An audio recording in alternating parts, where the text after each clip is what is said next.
嗨，观众朋友，你好，欢迎收看全球趋势新闻，我是洪丽恩。我们来看看俄罗斯曾经呢多次来发动反普丁示威，在俄国呢最具有动员量的反对派领袖呢纳瓦尼，现在竟然是命危了，怎么回事呢？根据了解纳瓦尼呢他是20号的时候在飞往这莫斯科的班机上，突然是身体不适，陷入了昏迷，而班机呢就紧急来降落，将他来送医抢救。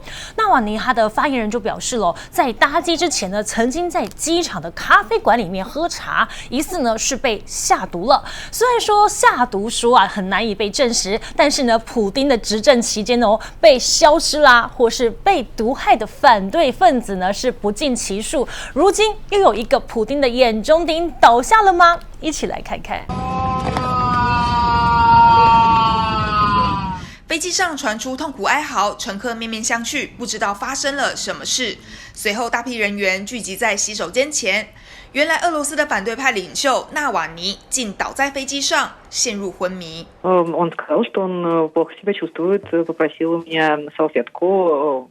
У него была испарина. Попросил с ним поговорить, потому что ему хочется концентрироваться на звуке голоса. Я с ним разговаривала, после чего к нам подъехала тележка с водой. Я спросила, поможет ли ему вода.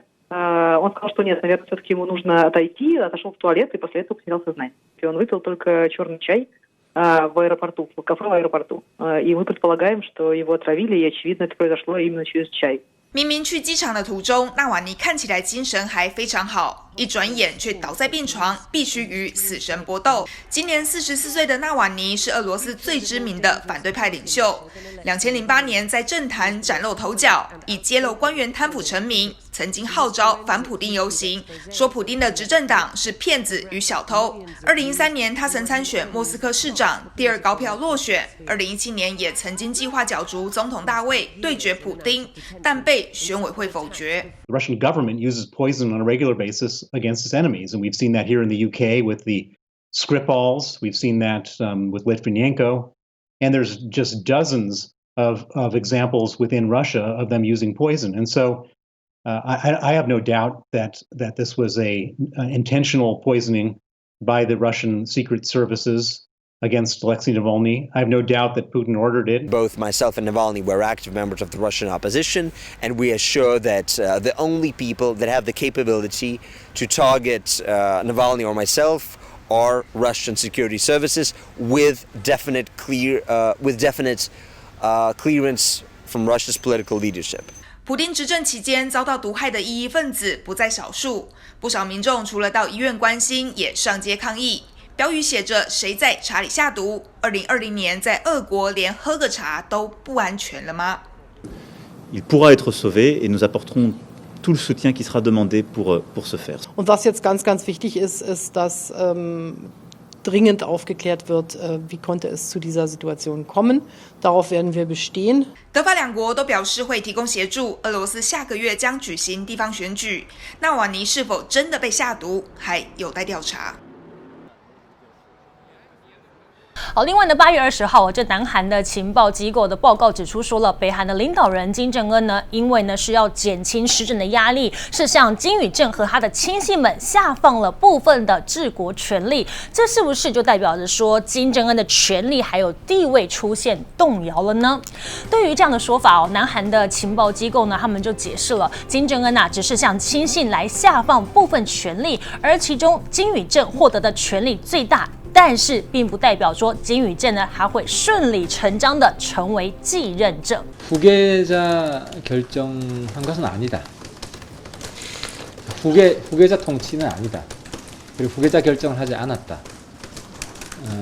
그럼 위임 통치의 내용은 뭐냐면 김정은이 여전히 절대 권력을 행사하고 있지만 과거에 비해서는 조금씩 권한을 이양한 거다.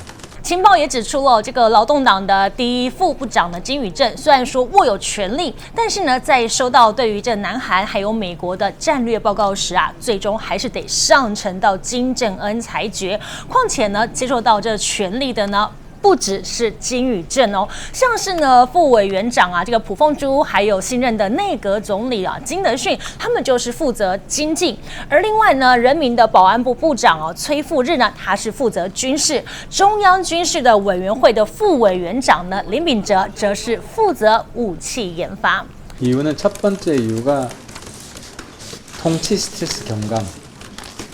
김정은의 그동안 이제 9년 통치하면서 통치 스트레스가 많이 높아졌나 봐요. 그래서 그걸 좀 줄이는 차원. 그리고 두 번째는 정책 실패 시 김정은한테 총알이 이렇게 날라오면 그 실패의 책임이 그 리스크가 너무 크다는 차원에서 책임 회피. 그러니까 그 밑에 권한 위임받은 쪽에 책임을 돌릴 수 있기 때문에 그 두 가지 가장 큰 이유다. 北韩呢，因为这个新冠的疫情啊，实施了国家封锁之后，大大减少了跟中国的贸易，这也让北韩的经济受到了打击。而北韩除了要面对新冠肺炎，还要忙着抵抗最近这几周啊暴雨摧毁了成千上万的房屋，还有近10万英亩的农作物。接下来呢，国际注目的就会是北韩劳动党在明年1月召开的第8次代表大会，到时候北韩又会有什么动作呢？值得关注了。好，大家呢都知道说啊，在这个英国的政府里面呢，有一只猫才可以胜任的职位吗？那就是啊，这首席的捕鼠大臣了。在8月7号呢，受到英国人爱戴的这个外交部首席的捕鼠大臣巴默斯顿呢，他呢宣布说将会来辞职退休，结束他4年来的捕鼠官生涯。英国其实从这个16世纪开始呢，就有这个养猫来抓老鼠的传统，但是这个捕鼠大臣的职位啊，一直到1929年才正式创立，年薪呢还有100英镑哦。The current Palmerston is the office cat. Courtesy of Battersea Dogs and Cats Home, we got a lovely black and white cat, and I thought the best name for this new recruit was the same name as our most distinguished Foreign Secretary. The new Palmerston is the Chief Mouser. 这个巴默斯顿呢，他从2016年就上任了。除了会抓老鼠，据说呢，他还会自己来经营有10万粉丝的这个 Twitter 的账号，靠着装睡来窃取国家重要的情报。但是呢，他一上任之后，就跟首相官邸里面的捕鼠大臣赖瑞结下梁子了。2位捕鼠官呢，不只会比这个抓老鼠的政绩啦，还常常呢在大街上是大打出手。Resident mousers Larry and Palmerston were at it again.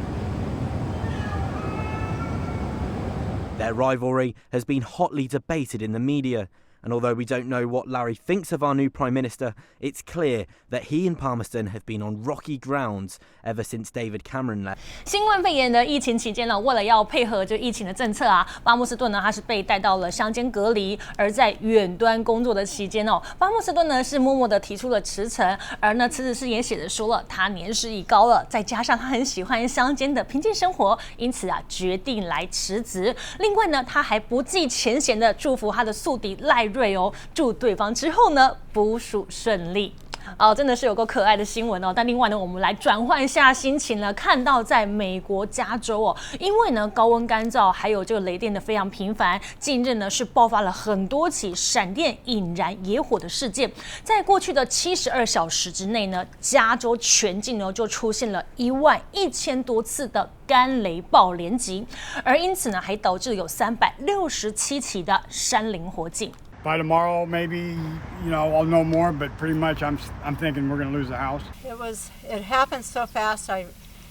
The sheriff's department told us we had to be out of here in a few minutes, and we left. And this is what we came home to today. 我们可以看到的是说呢，不少的这个房屋啊都被火势啊烧得精光了，而野火肆虐的地方一片焦黑。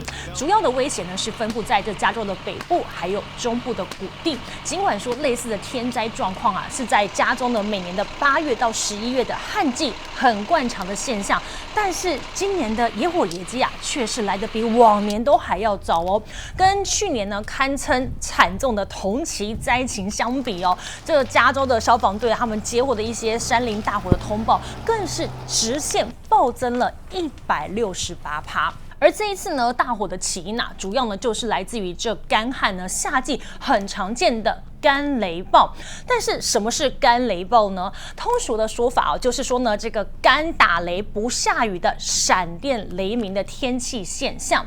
因为天气很炎热干燥，加上呢这个虽然上层的空气云层啊遇到冷空气会形成降雨，但是因为地表太过高温了，所以说雨还没有降下来，又被蒸发到了上空。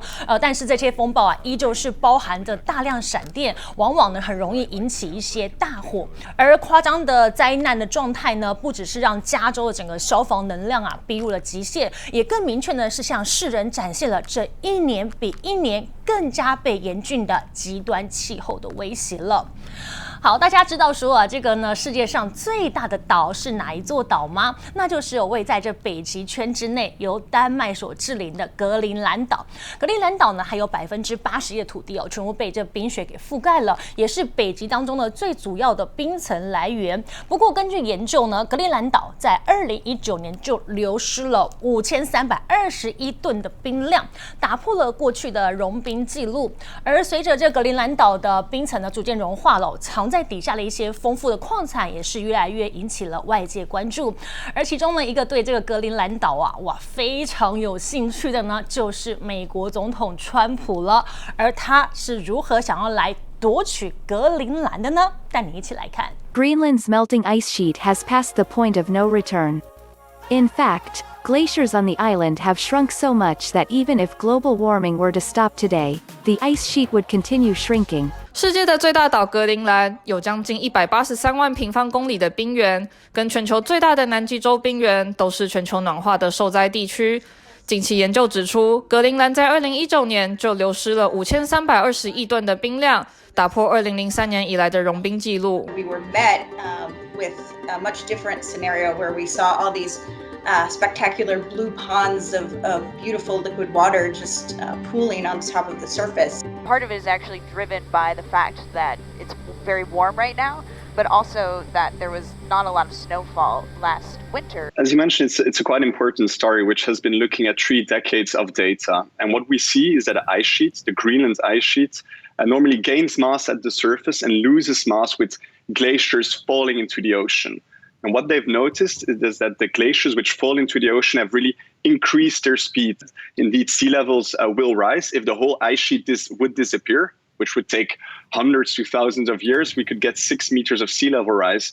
But also ocean currents could change. And if your ocean currents change, your climatic conditions will change. 冰层不断融化，冰层底下丰富的矿产资源以及它重要的战略位置也被外界觊觎。其中一直想买下格陵兰岛的人就是美国总统川普。Your viewers are going to be somewhat familiar with this. The president's talked before about wanting to purchase Greenland. But one time before we went down, he told us not only did he want to purchase Greenland, he actually said he wanted to see if we could sell Puerto Rico. Could we swap Puerto Rico for Greenland? Because in his words, Puerto Rico was dirty and the people were poor.